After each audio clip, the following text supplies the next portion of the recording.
Ça, c'est un énorme manoir qui vaut 100 millions de dollars.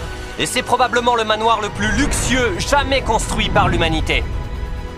Nous allons comparer la vie dans cette maison à la vie dans cette maison artistique à 69 millions de dollars, conçue pour résister à un véritable tsunami. Ainsi qu'à la vie dans ce palace à 30 millions de dollars qui a son propre parc aquatique. Et nous descendrons de plus en plus dans les prix, jusqu'à voir comment on vit dans une maison à 1 dollar à peine fonctionnelle. C'est plutôt un cabanon. Elle coûte qu'1 dollar. Pourquoi cette maison coûte qu'1 dollar? En fait, on a eu une autre tempête, elle finira sûrement par couler, donc elle vaut qu'1 dollar. Je veux juste m'en débarrasser. Donc vous êtes en train de me dire que c'est le pire des investissements pour moi. Oui, c'est ça. Alors tenez. C'est parti. Oh, c'est vraiment en ruine. Et quelles sont mes chances de passer à travers? Plutôt élevé. Frère, c'est pas stable.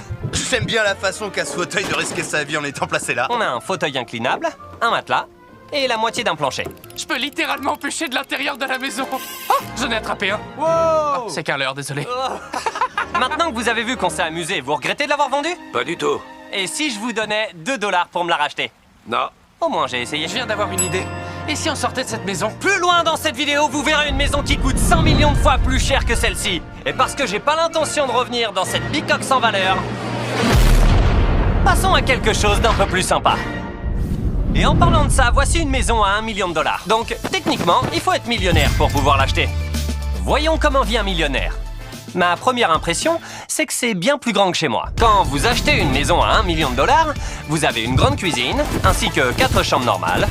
Mais elle ne s'arrête pas là. Cette chambre a un placard ici et il nous mène tout droit à une salle de bain qui est bien plus grande que celle de la maison à 1 dollar. Cette baignoire est absolument géante. Moi, je mesure 1m95 et pourtant, j'y suis très bien installé. C'est confortable. Et même s'il y a des bidets dans toutes les salles de bain, Oh merde! la meilleure pièce de cette maison est en bas.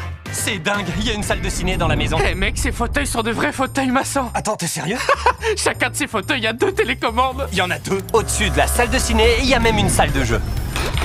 Je m'attendais pas à ce qu'il y ait tout ça dans une maison à 1 million de dollars. Cette maison est géniale. J'aurais vachement plus d'amis si j'habitais dans une maison comme ça. Et pour finir, voilà la piscine. Et elle est fournie avec cette cascade qui ne sert à rien du tout. Dans l'ensemble, je dirais que c'est une maison plutôt cool pour y vivre, mais évidemment, nous sommes tous ici pour voir comment vivent les plus riches parmi les riches. Et c'est pour ça que nous allons voir maintenant la maison à 15 millions. La maison à 15 millions de dollars. T'as ouvert? Oh, c'est pas vrai. Oh la vache, les gars. C'est pas chez moi, ça. On dirait la maison que t'essaies d'avoir dans GTA.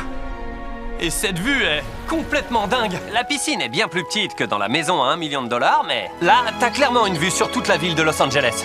Au secours! Hé! Au secours! Stop, arrêtez, rentrez à l'intérieur, il me faut des nouveaux potes. Allons voir la maison. Vous pensez qu'il fait quoi le propriétaire de cette baraque dans la vie?